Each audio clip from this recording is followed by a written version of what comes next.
Hi, and welcome to the panel discussion today on the scientific opportunity around moving beyond inclusion and innovation. I welcome you to the session today, and I'm really excited to be here with the panelists that we have joining us for a really engaging and wonderful discussion really around illustrating the scientific, societal, and economic opportunities of integrating sex and gender into biomedical research and the power of just the synergy of working together.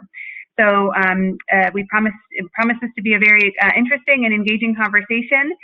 With that said, I will introduce you to myself. My name is Yesmean Wahdan. I currently head up the Medical Affairs Division at Bayer for women's healthcare in the U.S. And I'm very excited to be here again with the other panelists. Very briefly, just to give you some background, about myself and the organization that I work with. I am a women's healthcare provider, an OBGYN, and as part of the women's healthcare division at Bayer, we know it to be the truth that there is strength in diversity, and really value our commitment to the folks that we work with and the populations we serve. Our vision is around health for all, hunger for none, and we're really committed to the goal of inclusion and clinical trials that represent the diversity required to address the needs and especially the unmet needs of all the patients, especially from a women's healthcare perspective. And the ability to work with clinicians, research scientists, vendors, and partners such as the folks that you'll see here on the call today is really key, because the understanding, again, is how we can work synergistically together to make this a reality. So with that said, I will pass it off to the next panel member to have them introduce themselves to you and give a little background about where they hail from. So next up, we have Michelle McMurry-Heath. So please take it away. Thank you so much. It's a pleasure to be with everyone today for this great honorific event for Dr. Vivian Pinn. My name is Michelle McMurry-Heath, and I lead the Biotechnology Innovation Organization, which is a coalition of over 1,000 biotechnology companies spanning biopharma, food and agriculture, and the environment as well. We have a lot of small companies, but also large ones as well. So we really get to see how our companies try to integrate science into all the work that they do. Want to just also take a moment just to thank Dr. Pinn for her ongoing commitment. I came to DC because of Dr. Pinn almost 20 years ago, actually over 20 years ago now. She was kind enough to take pity on a poor medical student and just encourage me to pursue science policy. And I know many of us who are participating today and tomorrow have similar stories to tell. So her dedication to mentorship and really to leading the way by example has just been phenomenal. So it's a pleasure to be a part of this conversation. Beautifully said. Thank you so much, Michelle. Next up, we have Kaveeta Vasisht.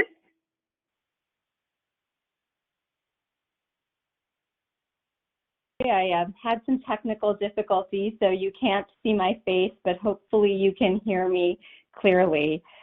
Looking for some nods on the panel to make sure everyone can hear me okay. Yep. Okay. Yep. Okay, great. Well, first of all, thank you to NIH, to Jamie and Dr. Clayton for the invitation. I work very closely with Dr. Clayton, so it's great to be here. And of course, Dr. Pinn, had the opportunity to meet her and speak with her and admire her very much. So I am the Associate Commissioner for Women's Health at the U.S. Food and Drug Administration, and in that capacity, I get to run the Office of Women's Health.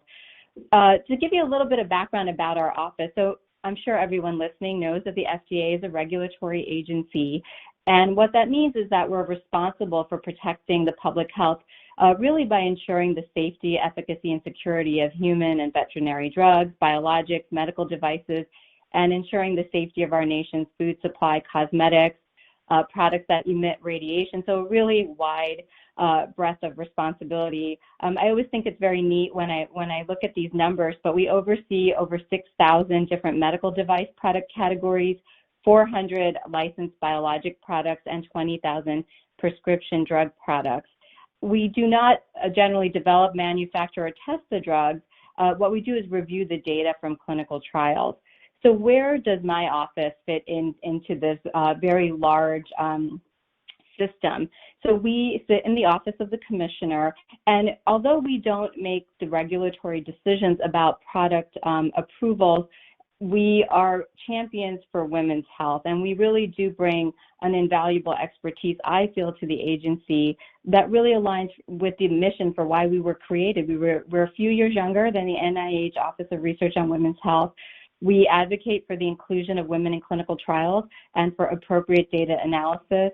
We identify and monitor the progress of cross-cutting and multidisciplinary women's health initiatives. So really, we promote and conduct women's health research, which not many people know about, which helps facilitate FDA regulatory decision-making. And we really work to advance the understanding of sex differences and gender considerations. So I'm really looking forward to the panel discussion today, and I'm going to hand it over to the next participant. Excellent. Thank you so much, Kaveeta. Next up, Heather Bauerman. Hi there. I'm so thrilled to be participating today, and thank you so much for the invitation. My name is Heather Bowerman, and I'm the CEO and founder of a company called Laboratories, Inc., or DotLab. And we're part of the startup ecosystem. We are a molecular diagnostics company in women's health, working on the first non-invasive solution for endometriosis, a debilitating disease that affects 1 in 10 women worldwide. And the standard of care today is laparoscopy for a conclusive diagnosis. I found my way here by just a long passion in the space of lab to market, or moving technologies from federal labs and universities into private companies in order to bolster innovation, particularly as it relates to topics around sex and gender and diseases that affect women in particular. Prior to this company, I was lucky enough to be an associate in the Obama administration, the Office of Science and Technology Policy, where a really important report was being worked on at the time by the National Economic Council and the OSTP, looking at ways that the government could support this lab to market, or entrepreneurial path for Americans. And so that, combined with the realization that women's health research and development receives about 4% of research spend, really those factors came together as an impetus to start this company. And by training, I'm a biomedical engineer from UC Berkeley, and also was a healthcare consultant at McKinsey and a biotech investor. So just so looking forward to the discussion today and excited to be here. Excellent. Thank you so much, Heather. Next on our panel, we have Charlotte Owens. Great. Thank you so much. Again, my name is Charlotte Owens, and it's an honor to be here at the Vivian Pinn Symposium. I've had the honor of knowing Dr. Pinn for many, many years, and also Dr. Clayton, and so it was really nice to be asked to be here today. I currently serve as the Therapeutic Area Lead in U.S. Medical Affairs for Women's Health at AbbVie, and I'm also an Adjunct Assistant Clinical Professor of Obstetrics and Gynecology at Morehouse School of Medicine. During my career, I've also worked internationally on clinical trial capacity development and execution, and improving and delivering better health care around the world as a strategic healthcare management consultant. One of the main reasons I originally became a healthcare professional was to do good in service of supporting others, something that my parents instilled in me at a very early age. And of course, this is at the very core of what healthcare is meant to be, and why so many of us are here today. But there's always room for improvement and room for reflection, and that's what I personally believe our discussion today is about. When I read the title of this session, Moving Beyond Inclusion to Innovation, the Scientific Opportunity, it reminds me that when we consider research and when we consider innovation, it should always be based in scientific theory. In other fields that conduct research in search of innovation, the subject being studied for any potential change is prioritized and refined to account for the potential real-world application. In medical research, however, there's a legacy of focusing on the potential for innovation without properly accounting for the clinical trial participants that will ultimately reflect the real-world application. Diversity in clinical research is important, and it's really vital when care is being studied is meant to be translatable for a diverse population in the real world. We can all benefit from a richer, more diverse clinical data set with the potential to develop more targeted and personalized therapies and care planning approaches. I think by working to change and improve who and how we recruit to more accurately address our scientific questions, the data we produce, and resulting innovation we achieve will get us far closer to solving the problems we originally set out to explore. And with that, I'll turn it back over to Yesmean. Excellent. Thank you so much, Charlotte. And then finally, I'll pass it off to Julie Zissimopoulos. Thank you. I'm very pleased to be part of this important symposium and participate with my fellow panelists today. My name is Julie Zissimopoulos. I'm an associate professor in the Sol Price School of Public Policy and also a senior fellow at the Schaeffer Center for Health Policy and Economics at the University of Southern California. I direct with my colleague, Dr. Dana Goldman, two research centers funded by the National Institute on Aging, focused on opportunities to reduce burden of Alzheimer's disease and related dementias and sex and race and ethnic disparities in these diseases. The USC Resource Center for Minority Aging Research and the Center for Advancing Sociodemographic and Economic Study of Alzheimer's Disease and Related Dementias.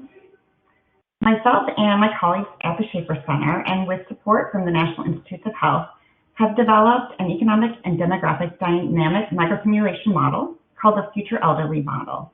And we use it to quantify the health, mortality, and economic consequences of innovation in treatments to prevent, delay, or cure specific diseases. The model we use to inform prevention and treatment policy, investment levels in medical innovation, as well as pricing strategies that better reflect the long-term consequences of disease.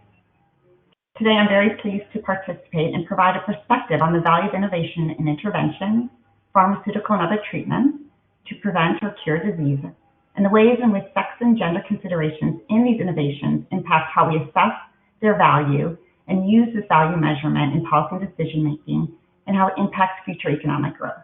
Thank you. Excellent. Thank you so much, Julie. Wonderful. So now that we've had an opportunity to become introduced to the wonderful panel members that we'll have here, we'll go into the next portion of the meat of the panel, if you will. And as part of this, I will moderate the session and direct questions to each of the panelists. But of course, you'll hear input from all of us with regard to the different topics that will be discussed. And then we'll have an opportunity at the end to have an open Q&A session for any of us on the panel here. So again, with that, I'll start. And my first question I will actually pose to Michelle. So Michelle, if I might ask you to just spend some time for us highlighting the importance of integrating sex and gender considerations into biotechnologies, really, and the adaptation of the policies that promote the integration of sex and gender into the biomed research industry.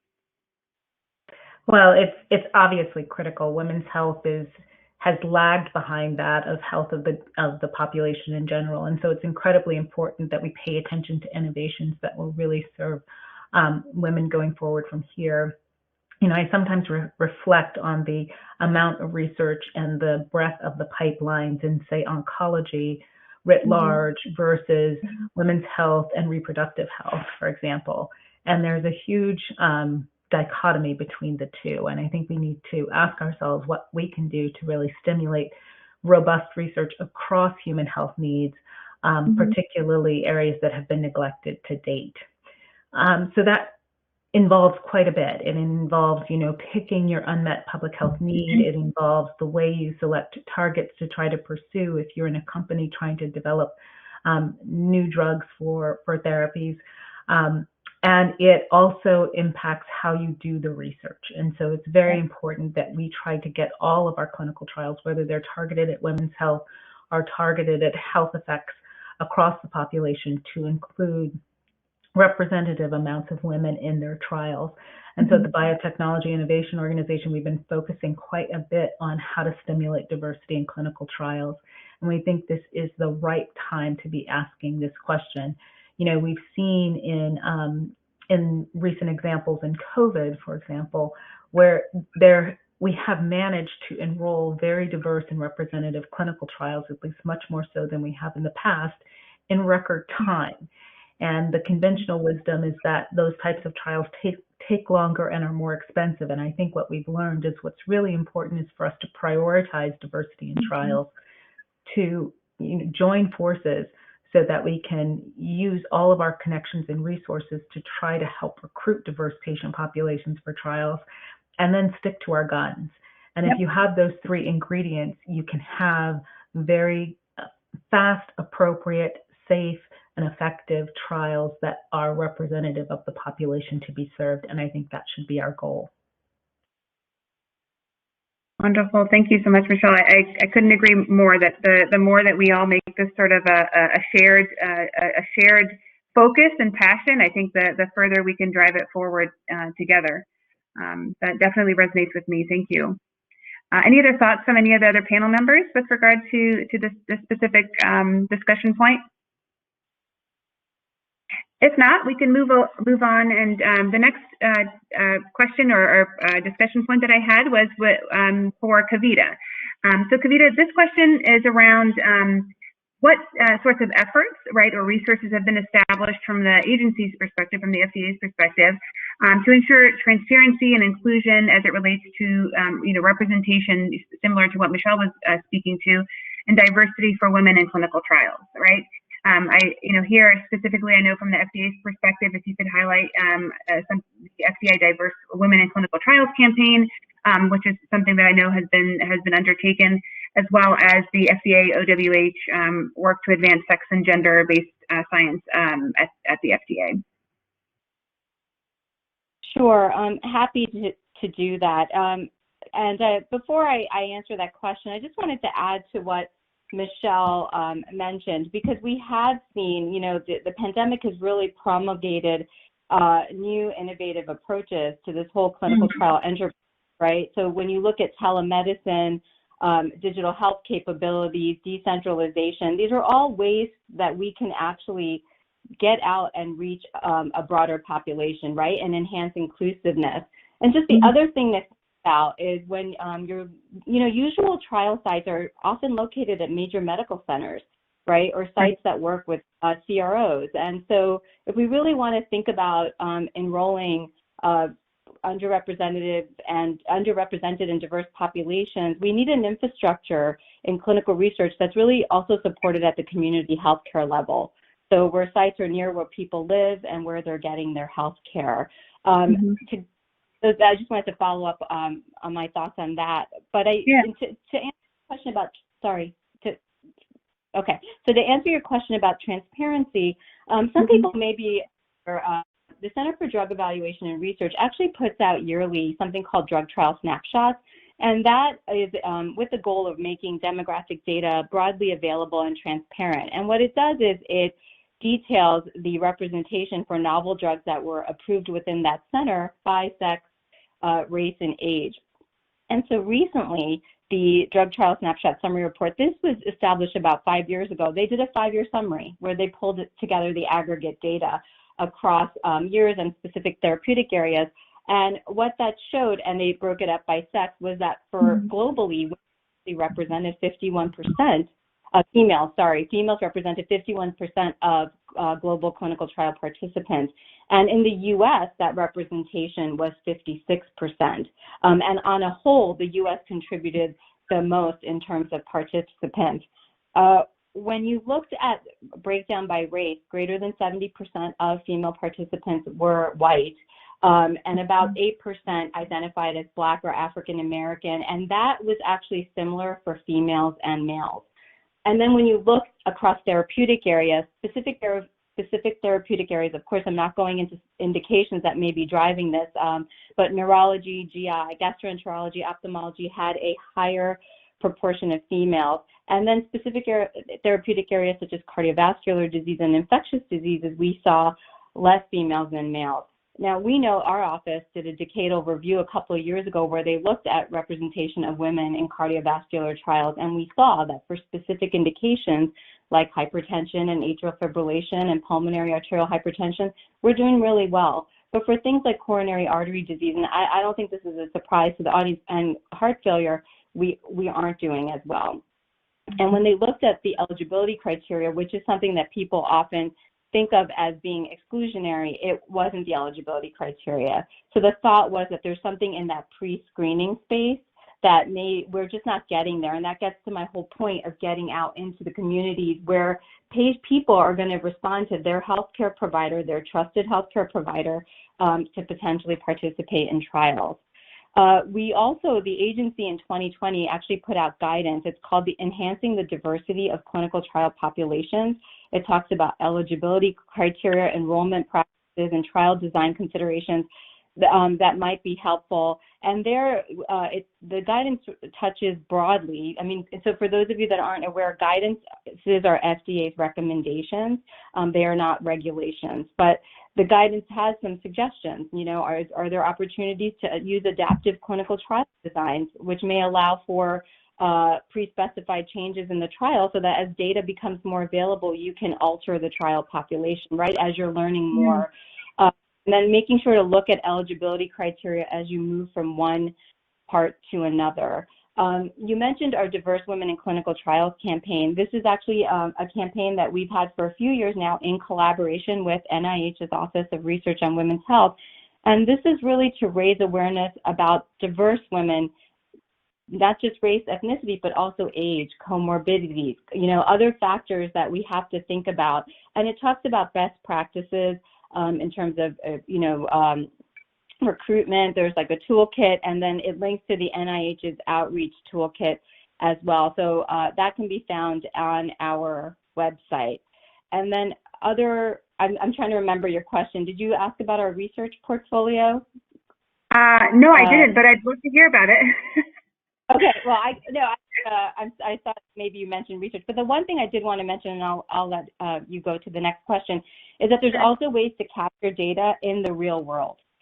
So our office, we recently funded, there's something called the Cure ID app, and this app was developed with NCAPS initially to have providers out there treating infectious diseases put in information about drugs that they're using. And so we recently, our office funded a study with this app where we're expanding its use to the pregnant population to get information on how drugs are being used in pregnant women with infectious diseases and oncology. So I hope that gave you a broad sense of some of our efforts on transparency and then also to increase representation. Definitely. Thank you so much, Kaveeta. That's excellent to hear about so many resources that are already in place. Again, to try to push push forward and drive results in the area of inclusion and diversity from a research perspective. Thank you so much, Kaveeta. I'll just pause real quick just in case there are any thoughts from any other panel members. Excellent. Thank you so much again, Kaveeta. Next up, I have a question for you, Heather. And this question is around just the importance of transparency from a research and development perspective, and open science really around as it pertains to sex and gender data.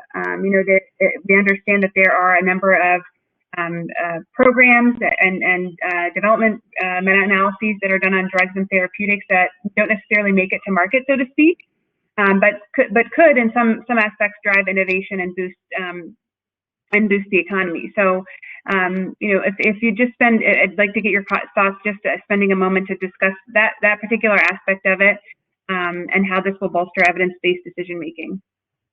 Absolutely. Yeah, such an important topic. And I think about it differently for efforts that include both females and males and then, for diseases that affect only females. And going back to the title of this panel, Moving Beyond Inclusion to Innovation, I think it's so important to think about both in order to really unpack that question.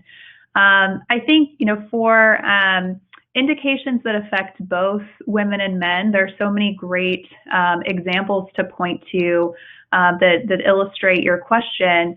Lung cancer, Alzheimer's, there's the famous example of Ambien dosing that made it into the mainstream press a number of years ago. I think a particularly interesting example is around heart disease, where there was significant research on heart disease that identified sex differences in the underlying biology of the disease. And an important report from Dr. Paula Johnson, a speaker at this symposium, goes into a lot of detail on this topic. But recent research around this showed that female subjects, or in female subjects, there were female-specific genetic risks for heart disease.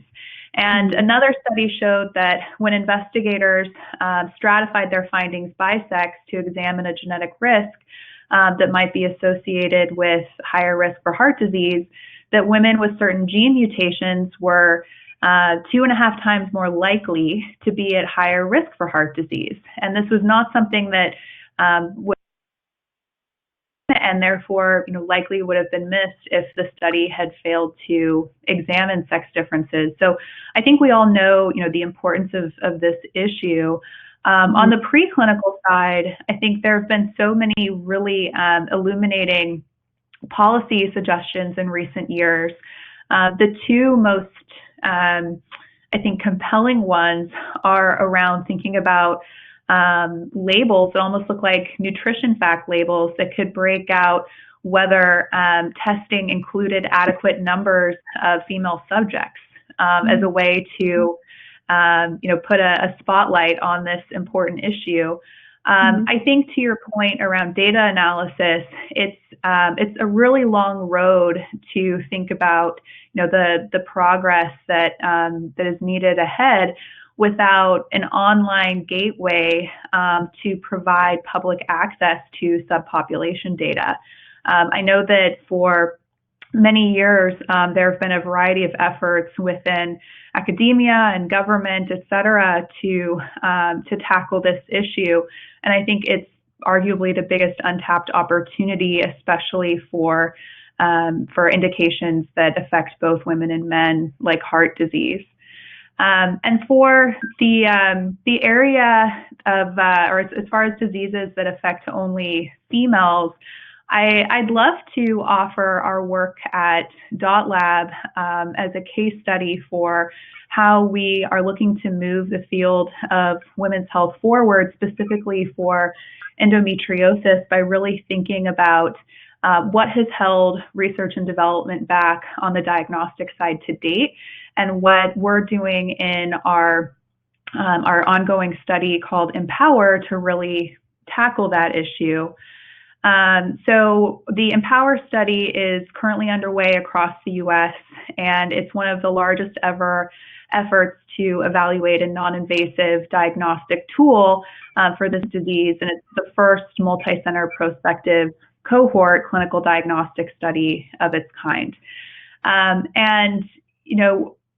think it's so interesting that the standard of care is still laparoscopy to diagnose this disease 100 years after laparoscopy was first performed. But when we look at the R&D challenges that have persisted, it's not hard to see why. The biology of endometriosis is complicated and it's still poorly understood. And a study of the caliber of Empower is necessary to bring a diagnostic test to market. And that simply hasn't happened.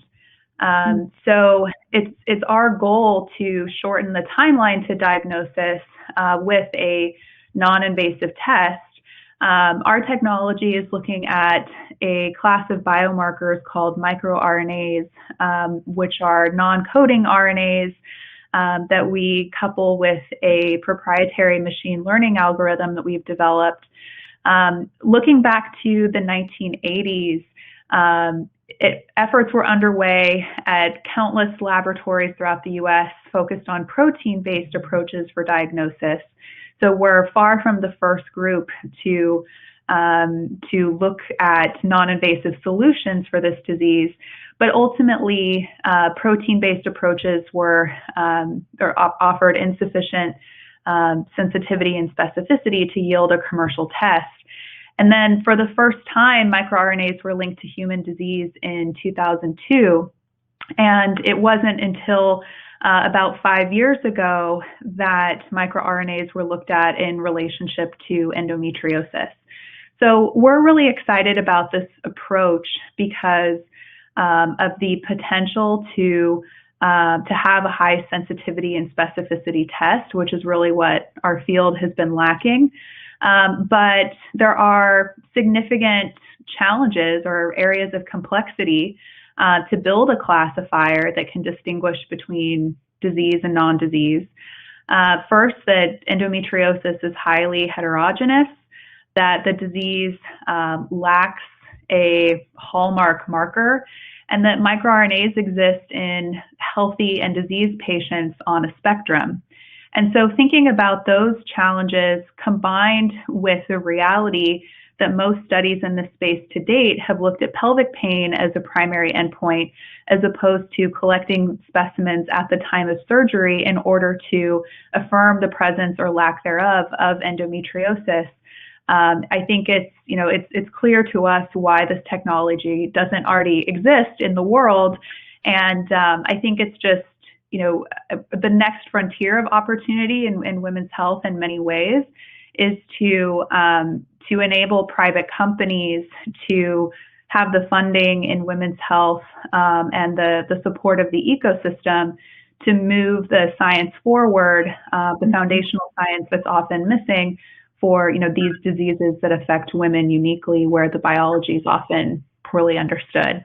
So really just appreciate the opportunity to share that overview. And I think endometriosis is far from the only area of medical significance in women's health where there are similar opportunities. Excellent. Thank you so much, Heather. Really appreciate it. And a great example of just the use of preclinical data and clinical data on, driving innovation forward to help meet some of the challenges and gaps that you identified. Okay. Any other thoughts? I'm also hearing some background noise. I'm not sure if someone needs to go on mute. Thank you. Excellent. Thank you again, Heather. I'll take again a quick pause to see if there's any other input before I move on then to our next panelist and the question that I have that I have for you, Charlotte.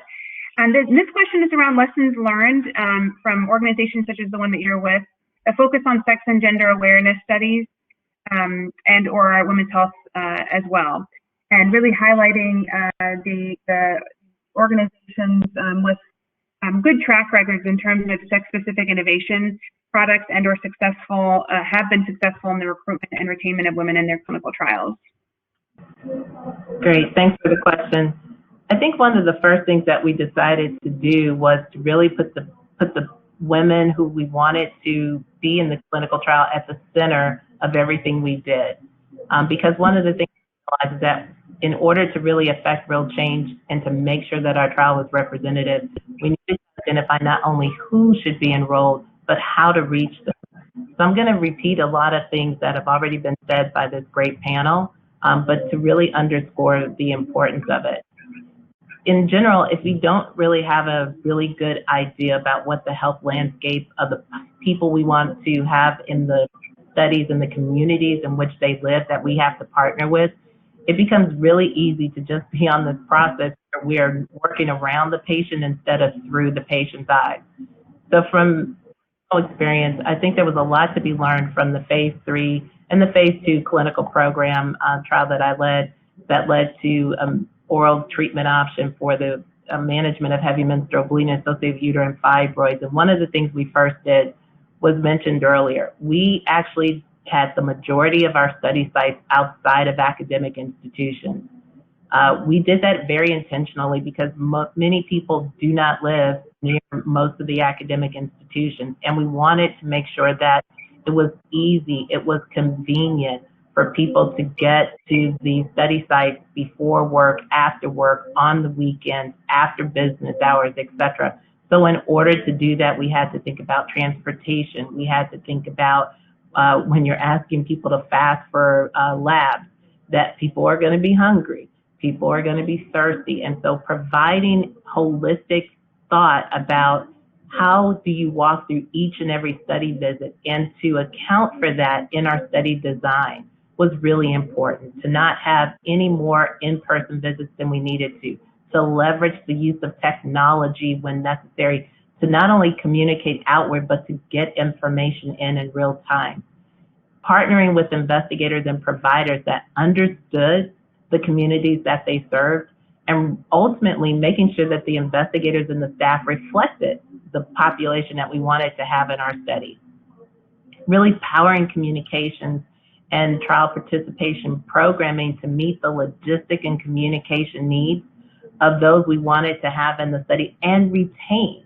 It's one thing to get someone in a study, but for ours, these studies lasted more than 2 years.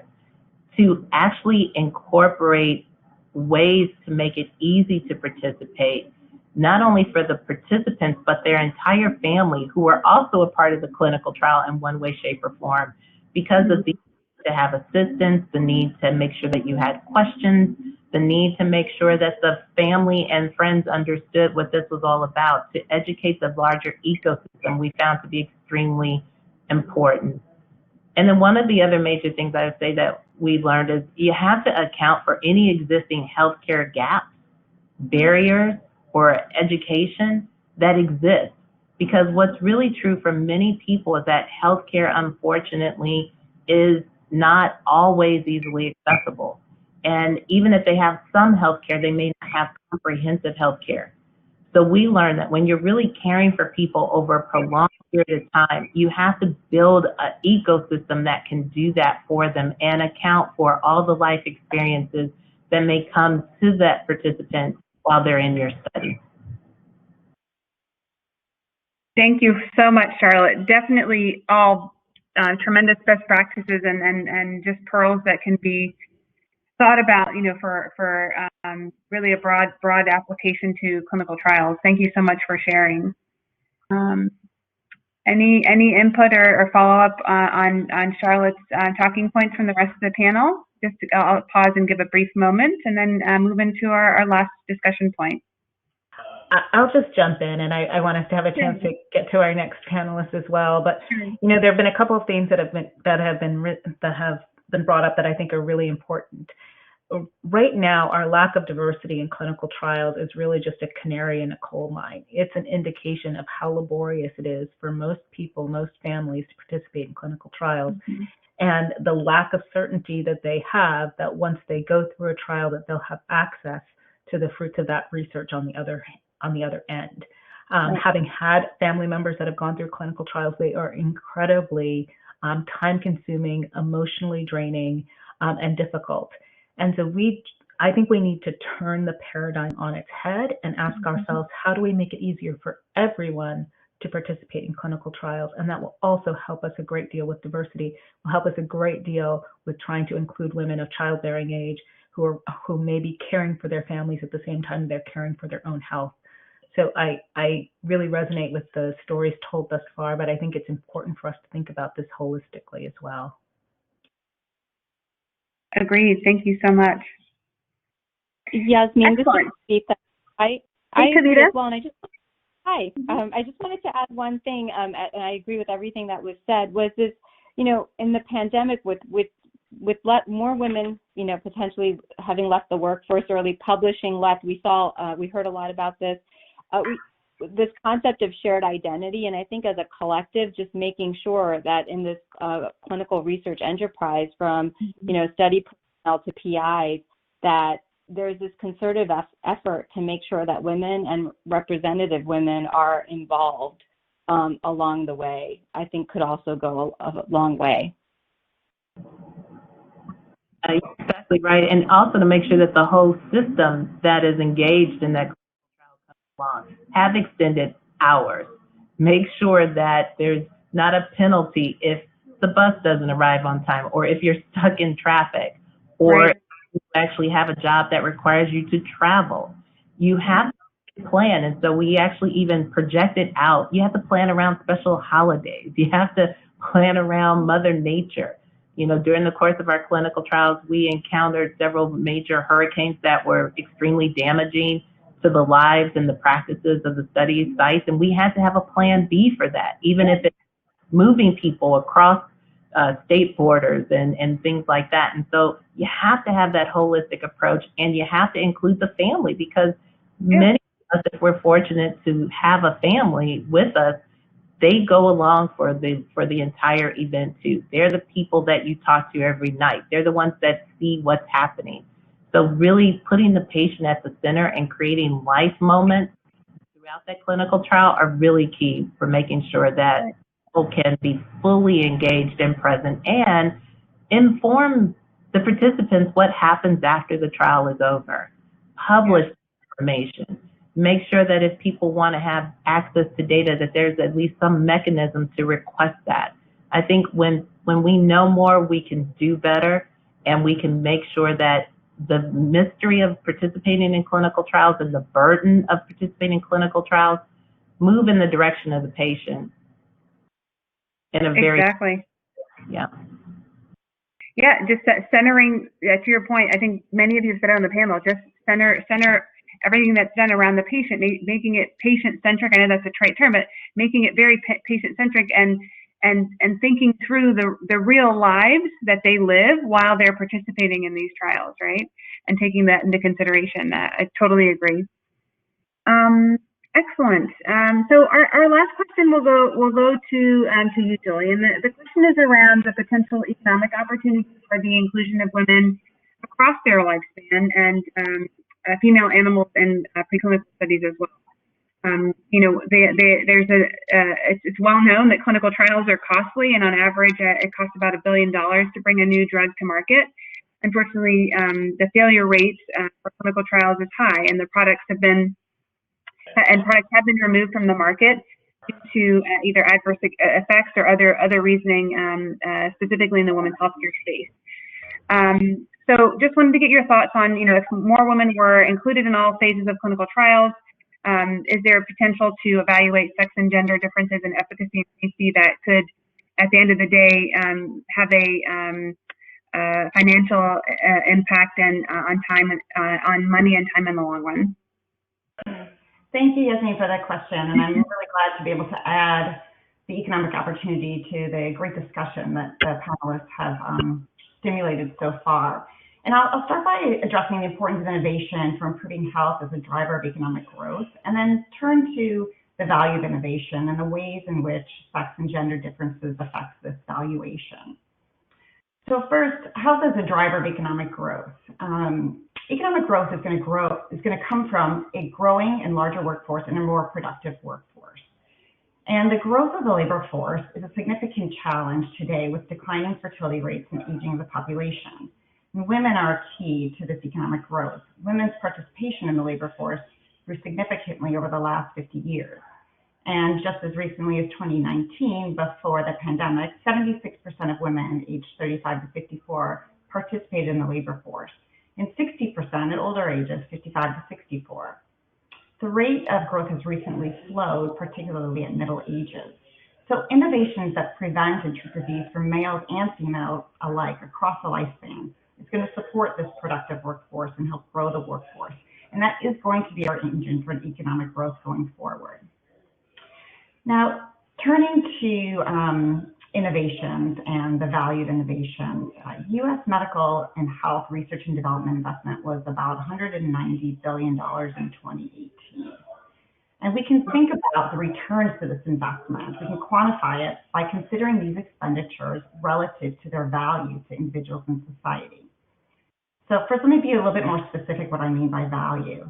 So when we talk about the value of innovation, we're thinking about quantifying the impact of innovation on cost, so cost savings, but also the value of extending life years and the quality of those life years, that is social value. And when we think about the cost of disease, these are not just the medical care costs, but they're also the indirect costs that are associated with unemployment, productivity loss, caregiver burden, and long-term care costs.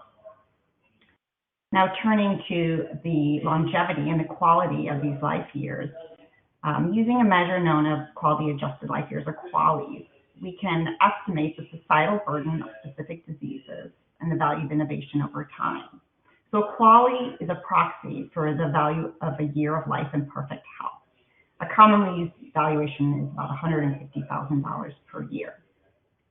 So innovation may generate value by reducing costs with no negative impact on quality of life, or generate value by improving quality and quantity of life without impacting costs.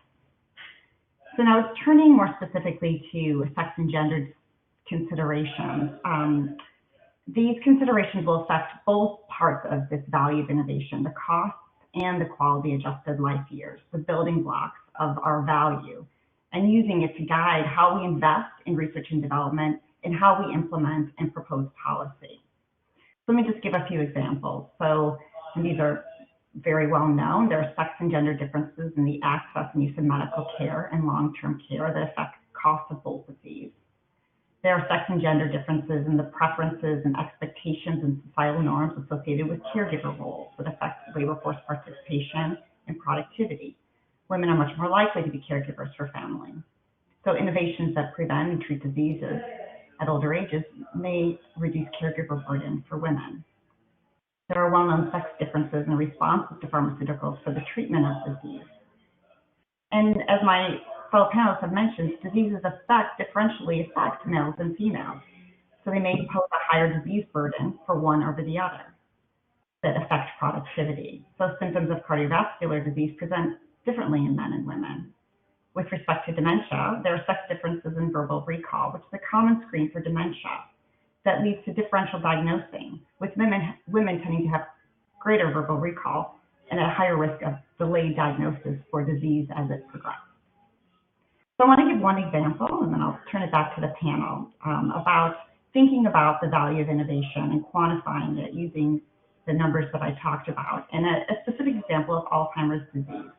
So women with Alzheimer's disease and other dementias outnumber men worldwide 2 to 1. This is in part due to their greater longevity. They live longer than men, but the higher risk persists, even accounting for these differences in mortality. So the numbers themselves underscore the importance of sex and gender considerations in the clinical trials for Alzheimer's disease, of which there are over 100 current trials. And the barriers are very high, and many of these issues, barriers to Alzheimer's and other clinical trials, have come up already on the panel, so I won't go further into them. But the value of new treatments are very large, and my colleagues and I quantify the value of innovation. So we can think about, are we investing appropriately in Alzheimer's disease trials? Are we underinvesting? And how does the representation affect these trials? So let me just give you a few numbers. So without innovations in the treatment of Alzheimer's and other dementias, we project that the persons with Alzheimer's disease will be about 12 million by 2050. And the cost will be $1.6 trillion. And this includes both medical care costs and the long-term care costs that is unpaid by family members, many of them women. So thinking about the innovation, we don't even have to prevent the disease in order to have big economic impact. So an innovation in treatment that just delays the onset of the disease by 5 years can reduce costs in 2050 by $600 billion, reduce the prevalence of persons living with disease by 40%, and has a per person value of over 500,000 in additional quality, so additional quality of life years and changes in cost. So these numbers can help think about how we invest in Alzheimer's disease treatment. Hypothetical innovation assumes the same drug efficacy for each individual, and there's ample evidence from other diseases there are differential sex and gender efficacy in the safety of drugs. So just to kind of wrap up, much is made about the cost of healthcare treatment without understanding the full benefits. So in order to maximize our return to investment, grow the workforce, ensure future economic growth, we need this better representation in clinical trials of both female and male sexes and genders and across the lifespan. So I'll pause there and look forward to our discussion as a panel. Excellent. Thank you so much, Julie. That was great insight. So again, I'll pause quick just to see if there's any input from the rest of the panel on that particular topic before we jump into the Q&A. Excellent. So we're just looking at the Q&A box. We have one question that's come up, and I'll pose it to the entire panel. But if anyone wants to sort of take the lead and opening up the discussion about it, please do. So the question is, can anyone speak to the proportion of treatments being studied to address women's health? I know we talked a lot about ensuring that women are well represented in those clinical trials or studies that are being done on therapies that would address either gender. But is there any insight from y'all on the proportion of treatments that are specifically being studied to address women's health needs?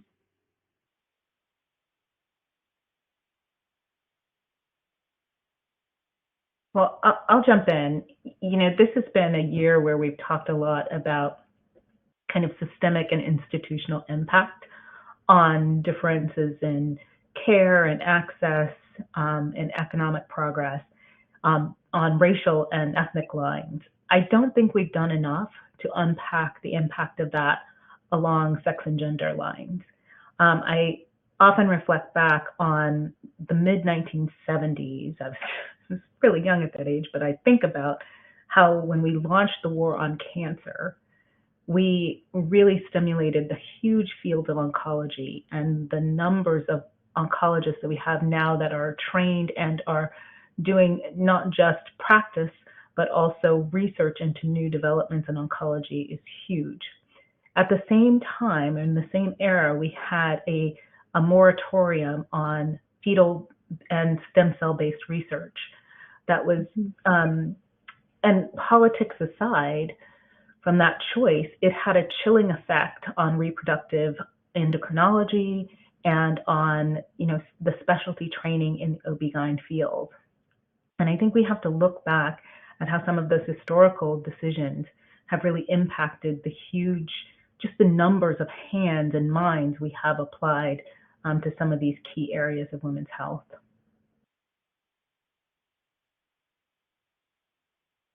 Yasmean,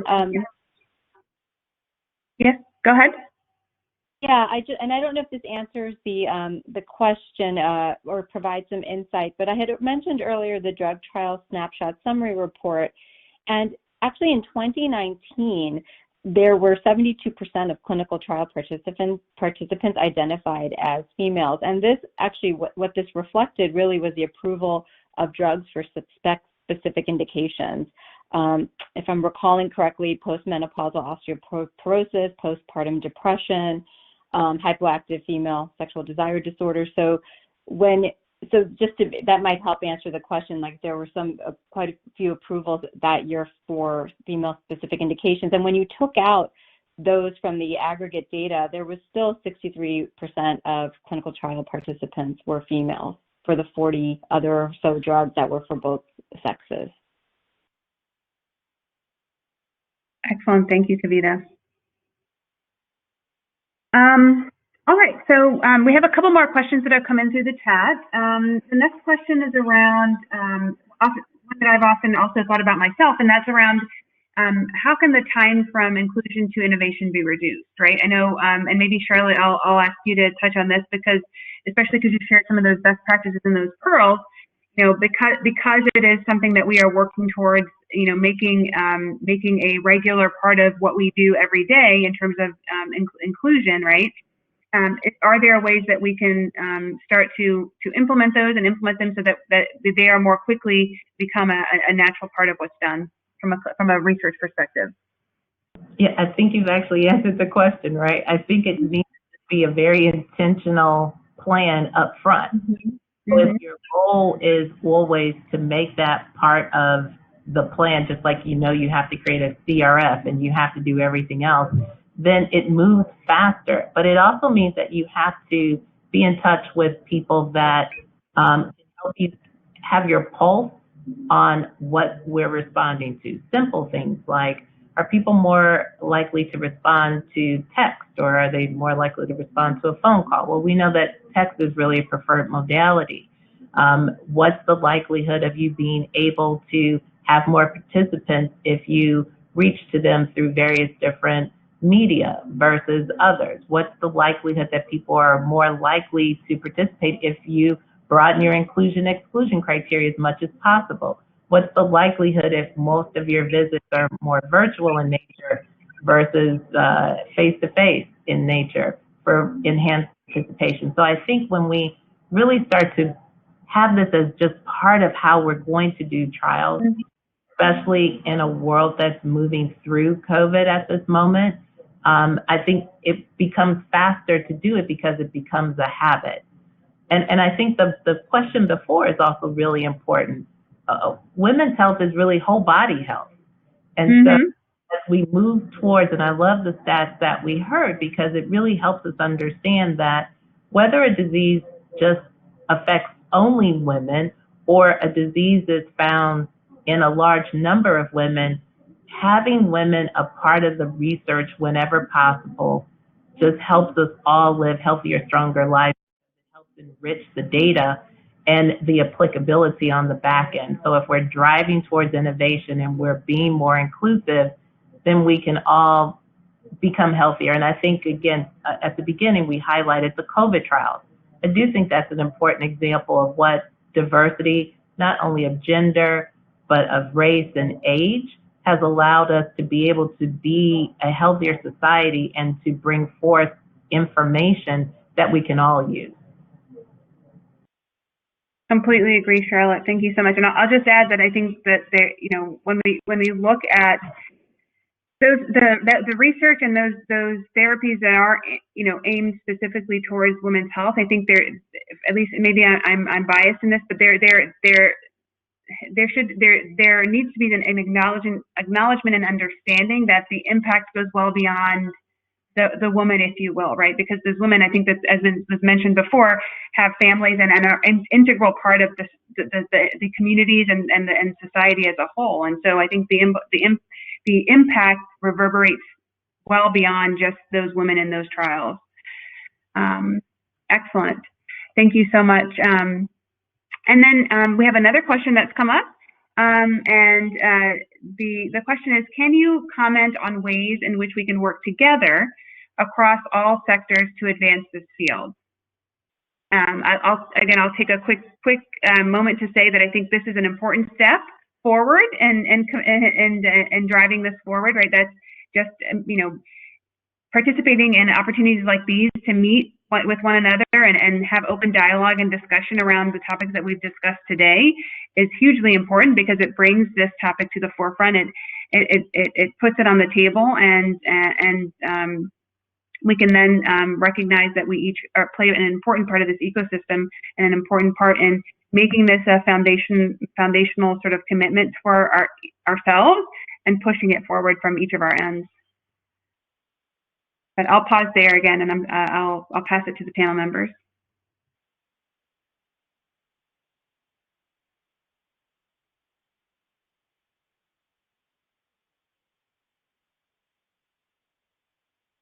Okay. Well, I think that was the last question. Thank you very much for all the attendees and participants for joining us for the panel today. And a huge thank you to the panel members for your input and insights towards the discussion. Really much appreciated. This brings us to the close of the session, and I hope you have a wonderful rest of the day and a wonderful evening. Thank you. Thank you. Bye-bye.